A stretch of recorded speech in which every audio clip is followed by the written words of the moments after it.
Kisah Aji Saka dan tiga pendekar sakti tanah Jawa.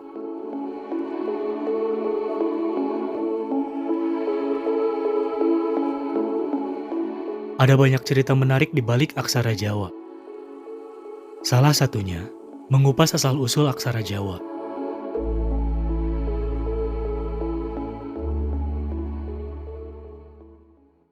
Dahulu kala, hiduplah pendekar tampan yang dikenal sakti mandraguna, bernama Aji Saka, di Dusun Medangkawit, Desa Majeti, Jawa Tengah.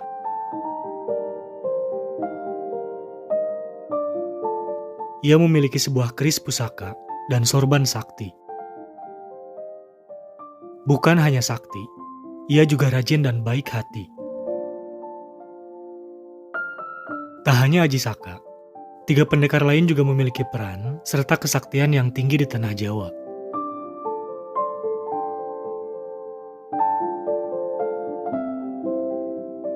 Aji Saka senang membantu ayahnya bekerja di ladang dan menolong orang-orang yang membutuhkan pertolongan. Ia selalu ditemani dua orang abdinya, bernama Dora dan Sembada.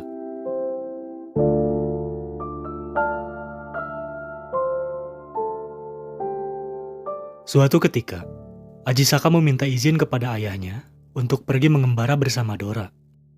Sementara Sembada ditugaskan untuk membawa dan menjaga keris pusaka miliknya ke Pegunungan Kendeng.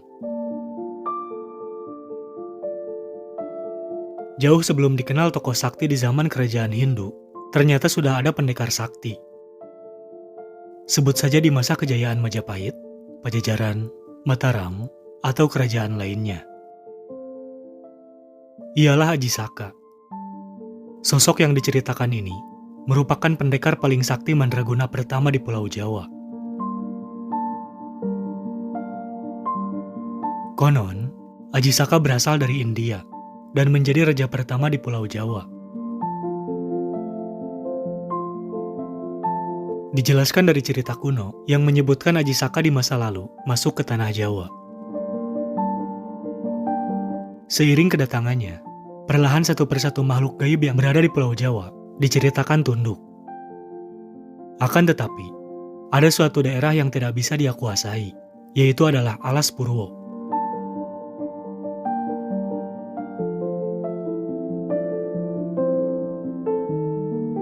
Aji Saka adalah salah satu tokoh penting yang merupakan cikal bakal raja di tanah Jawa.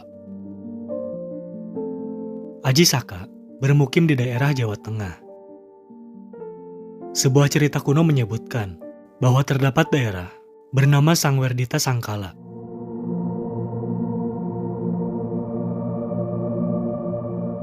Ia memiliki sebuah selendang yang selalu diikat di kepalanya. Meski selendang itu terlihat kecil, tetapi jika dibentangkan, bisa sepanjang Pulau Jawa. Dan sepanjang selendang itulah tanah yang dapat dikuasai oleh Aji Saka. Dipercaya bahwa Aji Saka mendapatkan wahyu Suryaloka atau wahyu untuk membentuk suatu negeri atau kerajaan, dan keturunannya akan menjadi raja-raja penerusnya.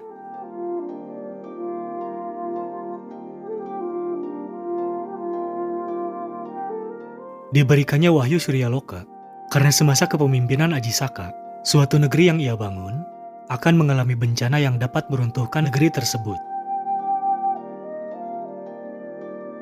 Legenda Aji Saka juga dikaitkan sebagai pembawa peradaban ke tanah Jawa. Beberapa ahli sepakat bahwa legenda Aji Saka memiliki hubungan dengan penggunaan kalender Saka. Di Pulau Jawa, Aji Saka menyebarkan perhitungan tarik yang dinamakan Tahun Saka. Dimulai sejak kedatangannya, yaitu tahun 1 Saka atau 78 Masehi.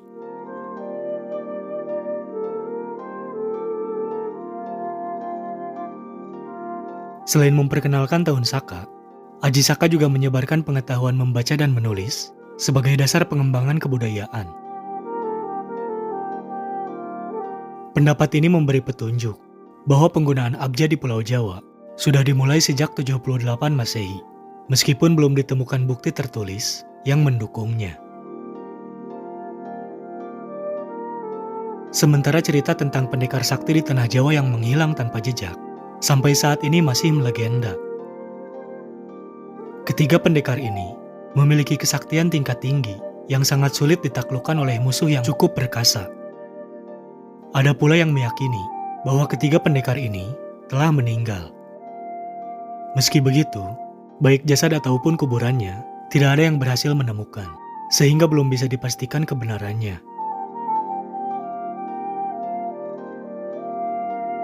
Bahkan, salah satu dari tiga pendekar sakti tanah Jawa ini diyakini mampu menyatukan Nusantara dengan kesaktian yang dimilikinya pada zaman dahulu.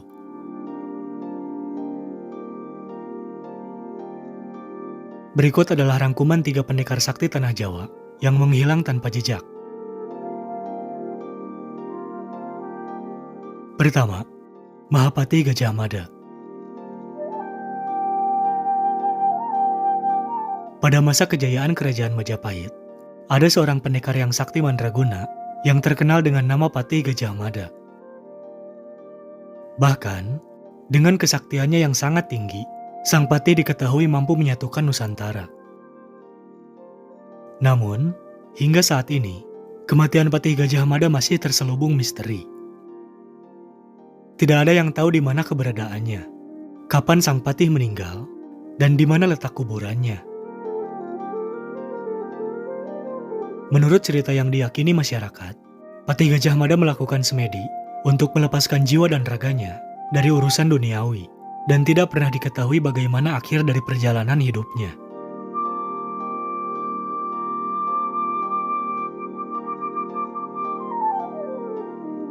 Sabdo Palon. Sosok ini merupakan penasihat Prabu Brawijaya V yang terkenal sangat sakti. Pendekar ini memiliki ilmu kanuragan tingkat tinggi yang sangat sulit ditaklukkan oleh lawan. Akan tetapi, seiring dengan runtuhnya Kerajaan Majapahit, Sabdo Palon pun menghilang tanpa jejak.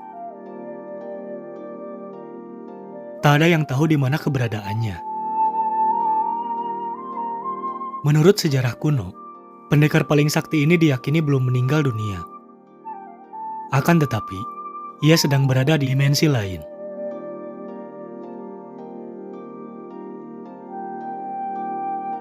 Prabu Siliwangi.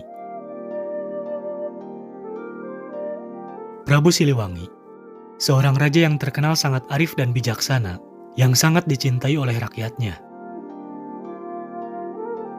Ia memimpin kerajaan Sundagalu dan menjadikannya sangat kuat dan sangat terkenal di Nusantara. Sebagai seorang raja, Prabu Siliwangi juga memiliki kesaktian tingkat tinggi yang tak tertandingi. Konon, sebuah konflik terjadi di kerajaannya, yang kemudian membuatnya menghilang tanpa jejak. Hingga saat ini, tak ada yang mengetahui di mana keberadaannya.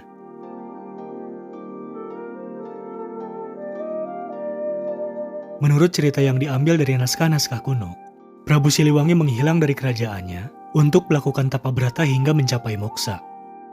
Sehingga, baik jasad maupun kuburan dari sang Prabu tidak bisa terungkap dan tidak pernah ditemukan hingga saat ini.